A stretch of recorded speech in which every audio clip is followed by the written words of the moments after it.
What's up, guys? Trevor here from G&G Elite. I'm here with Shane. He recently went to Atlanta, Georgia for a regional and did really well, but I'm going to hand it off to him so he can get into the deck. Alright guys, so in Atlanta we played Red Blue Hirudegarn because it's good. Has been good for a while. So we actually placed 16th out of 227 people, which I was more than happy with as my first regional top. And the matchups went fairly well. Red Blue Hirudegarn is still definitely a powerhouse. The only, Pan is probably semi-unfavorable, but it is winnable. And Storm is still very rough. But all the other decks that were very popular in Atlanta were not that hard to deal with. Things like Mono Blue Starter Coup, Androids, Announcer, Jackie Chun, Massan, Xeno Maidens. These are all decks that are not hard to combat with Red Blue Hiru. So anyway, we can get into the list. I did play 4 Kaba, 4 Crit Trunks, and 1 Flute as our aggression engine. Our Self-Awakening, it just allows us to storm out like very early set 4 and apply a whole lot of pressure when we need to. We did play 4 burst attacks on Gohan. So the reasoning for playing 4 burst attacks on Gohan now was because we knew going into this event that anytime you head into an unknown format, a lot of people like to play Cell Chain. And burst attack helps us tremendously against Cell Chain. It's also very good post-Xeno. So if you're not expecting a lot of Cell Chain, you could probably cut it to 3. But if you're expecting a lot of Cell Chain, play 4. I do not regret that decision whatsoever, because I played Cell Chain twice. And that match was very free. Of course, we're playing 4 Chain Attack, 3 Xeno. That's pretty much your go-to thing for almost every matchup besides Pan. You just want to Xeno reset on turn 4, Awaken, and then start taking away their hand and gaining advantage. Our untap engine, we are playing the 4 Unyielding and the 4 Sensu Beam, just so when we want to storm out or tap out and still get some energy back, we can. I do pitch Unyielding a ton of the time for my leader auto early because I don't need it much, because again, I'm just going for that turn 4 Xeno reset and then out advantage you. So Unyielding is not super important, but it is still nice to have, just for those reasons, and it does help you against Cell Chain and letting you extend your turns and make more plays to keep your hand low. So that's pretty relevant as well. And of course we're playing 4 Foreseeing Hit, and then this is probably the closest thing to Spice I played at all. Played 3 Deborah from the World Martial Arts Tournament. So my game plan for this event was, like I said before, turn 4 Xeno reset, and then every single turn after that until the game is over, I wanted to cast a hit or a Deborah every single turn. And for the most part, I fully succeeded in that goal. And that is a big reason why I was able to go 6-2 and get 16th. Was because just ripping your hand away every single turn is so crucial and leaves them so crippled that their hand is always small, they're always having to defend, and they just can't do anything. So Deborah is very good. Hit is still the better card, but Deborah fills a role as well. Now for our defensive pieces. We're playing 3 Combo Gohan. It's just a 1-cost 10k that in the early game when we're dirtling turns 1 through 3, we can just defend our life. Because a lot of the decks can try to get kind of aggro, and then it just lets us, not take crits. Against droids, you want to keep your life total very high in case they Cell Chain you before you can Xeno reset. And it'll also help you apply pressure in other matchups. Like Starter Coup, you need to apply more pressure because you need to get them to awaken very quickly. Against Pan, and you want to apply pressure, things like that. Of course, we're playing 4 Hoi, because Hoi is the best super combo in the game, and, we're playing Hirudegarn, so we're playing Hoi. 4 Unbreakable, just to help us defend early again, and it's going to help us dig to our Chain Xeno pieces that we're missing. So, of course, Unbreakable is going to be in here. And we are playing 4 Overwhelm cards, going to be the last cards in the main deck.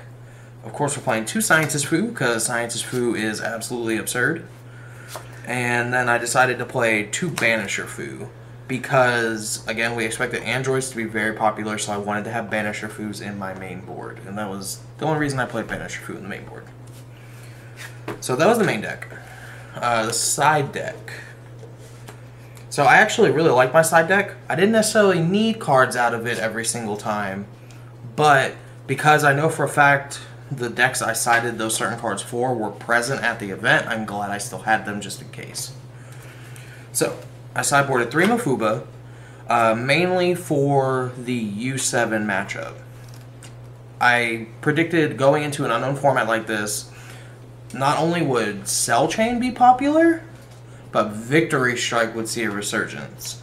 And our good friend Creed managed to get 11th with Victory Strike, so I was pretty right in that assessment. It wasn't necessarily popular, but there was one floating around the top tables all day, and if I played against Creed, I would have wanted these Mafubas. 3 Ultimate Judgment Jockos just to help the Storm matchup. I played Storm once, and I did lose, but I did take it to Game 3, and Jocko's a big reason why I was able to take it to Game 3. Just being able to, like, when they try to do the combo Bardock Will of Iron, put it into play, just jocking it back to their hand can really help swing tempo sometimes. 2 Massan. So Massan, of course, helps against Storm, popping Gotenks. I brought it in against Starter Coup because he was playing Cronoas and Majin Boos and combo Gohans, and I can just get a lot of value from a Massan, so I took the Banisher Foos out for Massans in that matchup. 3 Whis' Coercions. I actually brought these in a lot. There probably is some kind of argument to have these in the main board. I'm not sure if I initially would main them though, but you could probably put them in the main if you wanted to. I brought them in against Pan because they're so aggressive. They're not like always aggressive, but there are turns where they're very aggressive. And I brought it in against Storm, of course. I brought it in against Massan. I brought it in against Starter Coup because against Starter Coup he was playing the at all cost Vegeta that gets triple strike and gets very big. So I brought the Whis in. Whis was fantastic all day. 3 Cronoa, just in case I played against a Shugesh deck. We figured Announcer being very hyped would cause people to play Shugesh decks because Announcer can't play Cronoa. And there were actually a fair amount of Mecha Frieza decks running around the tournament. I don't think any of them did fairly well. I'm not sure. I don't think any of them were really floating around the top tables as the tournament progressed. But there were definitely some Mecha Frieza decks running around. And last but not least, I sideboarded 1 more Scientist Fu for the Mirror match. And I did play against the Mirror, and having 3 Scientist Fu helps a ton, just because you're more likely to see a Scientist Fu after a Zeno reset, and have more cards than your opponent. So, we'll get into the matchups. Round 1, I played against Massan, and that matchup's actually pretty easy. Their hand is naturally just really low. And so you don't even need to Zeno reset. You sideboard the Zenos out, and then just win from your leader autos and your hits and your Deborahs. I 2-0'd that matchup fairly easy. What else was there? Round 2, I played against Androids. It looked like they were playing Matthew Coombs' list that he had posted on his Patreon about a week or 2 ago. Where it sideboarded the red engine for like hit and things like that. And man, I tell you, Androids is just free. Like this deck, Androids is just free. You just do not allow them to get to 4 life before you can chain Zeno reset. If you allow them to get to 4 life before you can pull off a Zeno reset, you will probably lose. But if you just do not allow them to get there, like just don't attack their leader with your leader. You will be okay. Sure, you might get unlucky and might not see the pieces you need, but for the most part, you will usually be okay. Like, there are multiple times where, like, they would go first, my turn 1, I would swing my leader into their leader, do my thing, put them at 7, then during their turn, on their turn 2, they're playing a crit Gohan, swinging, taking a life, putting themselves at 6. So when it came back to my turn, I'm like, man, if I swing their leader, then they're going to go to 5, and then during their turn, they're going to crit Gohan again because he's still in play, because I have no way to get that thing off the board this early because I'm playing Red Blue Hero. And they're going to go to 4, and then they're going to Cell Chain me and drop my hand to 0, and I'm going to lose the game. So I would just swing Hirudegarn into their crit Gohan, and I would put a 5k on it, because if they cell chain me, I'm going to lose this card anyway. So I have 15k on their crit Gohan, and that crit Gohan's dead, and now they can no longer get to 4 life by the time they cell chain. Sure, they can still get lucky and have like 3 crit Gohans in their hand, and I mean, that kind of thing just happens sometimes as card games, but it's very unlikely. And then you're still in a very good spot to get to your chain Zeno, to Zeno reset their hand away, put them at 5, and then now they're going to have a harder time. Even if they didn't have cell chain in hand, there's a much higher likelihood of them having 2 of the 3 pieces in like an 8 card hand as opposed to a 5 card hand. So, and you also just need to make sure you're defending your life like very, very aggressively against cell chain. Like, I try to stay at 7 life as long as possible. And then, let's see, so round 3, I played against Jackie Chun. Round 3 was Jackie Chun. Jackie Chun was a little scary at first. I never really played against Jackie Chun. It never came up in testing, even though we knew we probably should have. We just didn't have the time. Against Jackie Chun, this man is just drawing tons of cards with Chaozu, playing Krillins. I mean, it was absolutely absurd. And he was also playing Ox King, so I couldn't, like, pop stuff. But I found out very quickly that the deck just folds to Chain Zeno. Like most World Martial Arts decks do, it just folds to Chain Zeno. So I was just able to Chain Zeno and throw everything back in his hand, and then win the game from there with hits, Deborahs, and things like that. Round 4, I actually played against Androids again. Now, this Android player in round 4 was much, much better than others I've played recently. He just approached the matchup a lot differently than most do, and it worked out really well for him for the most part. But like I said, Androids is pretty free. So, he wasn't just trying to cell chain me. Like, that wasn't really his goal. It was there, but it's not what he was trying to necessarily do. So, what he was doing was just flooding the board with crit droids and swinging. It was kind of like mini Android Rush. And it's actually pretty hard to deal with. Like, game 2, I wasn't drawing into a Chain Attack Trunks. And by the time I finally got there, this man had... Or no, actually, I never Chain Zeno'd that game. I lied, I'm sorry. I never Chain Zeno'd that game. But the turn I managed to win was because during this turn, he swung 3 20k crit droids at me, a crit Gohan, and he managed to put me down to 2 life because I could not defend those crits. It was very poor. And then he played Cell and went into the 5-drop to draw a card. And now he tapped out to do this. And because I had 3 cards in hand and I was at 2 life. So he swung 20k double strike and put it at 25. And luckily I was able to defend it and keep a crit Trunks in my hand. And then he was at 2 life, tapped out. I know his hand's dead because he only comboed the 5k. So I was able to just end the game there. So that was fantastic. I got kind of lucky. Round 5, I played against... No, I'm sorry. That was round... anyway, I played against a Storm deck. It was Blue Yellow Hero Storm.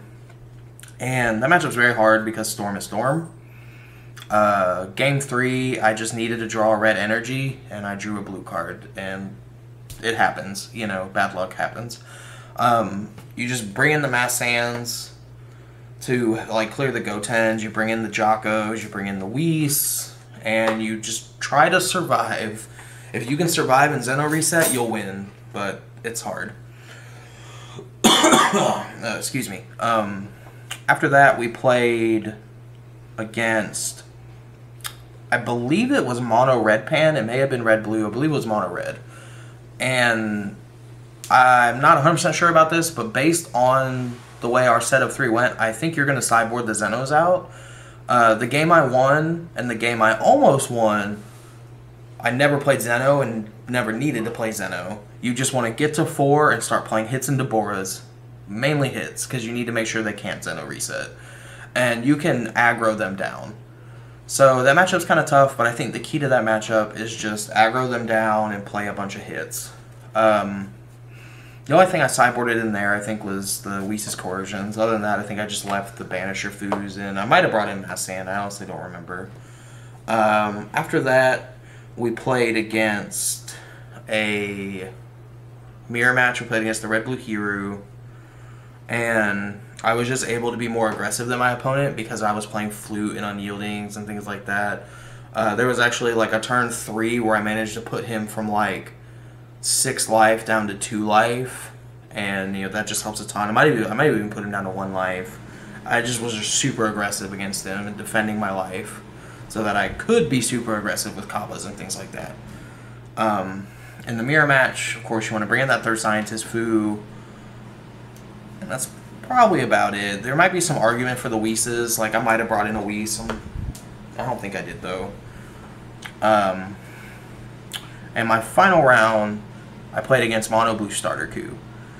That matchup's not too tough. It's definitely very grindy, but it's not that tough. It's just going to go to more turns than your other matches probably will. So, per usual, force them to awaken, Zeno reset on turn 4, and you just keep playing your hits and Deborahs, and they're going to be forced to defend their life, and eventually you will get there. You just have to grind them out. In that matchup, I did bring in the Whis for that at-all-cost Vegeta. I did bring in the Massans, because like I said, he was playing Boos, Cronoas, and Combo Gohans, and you really need to just, like, when they have Boos and Cronoas down, just bait them into playing a Combo Gohan to defend, and then Massan and just get all the value in the world. Those are all my matchups. I believe I covered all 8. I might have missed one. If I did, I'm sorry. I believe that was all 8. This list was super great for me. I honestly would not change a single thing. And if you've got any events coming up, like I know Atlantic City's next weekend, I would highly suggest playing this. I think you could do really well with it if you know how to play it properly. And you could definitely help you secure your invite to Nationals. Well, you answered all my questions. I do want to say really quick, mentioning U7, our friend Creed, I'm going to try to get a hold of him and do a deck profile on his U7, hopefully, so stay tuned for that. But thank you for the interview, Shane, and I hope you guys enjoyed the video. If you have any questions, please feel free to comment down below and I will get with you. But I hope you guys have a fantastic day, and I will see you next time. Peace!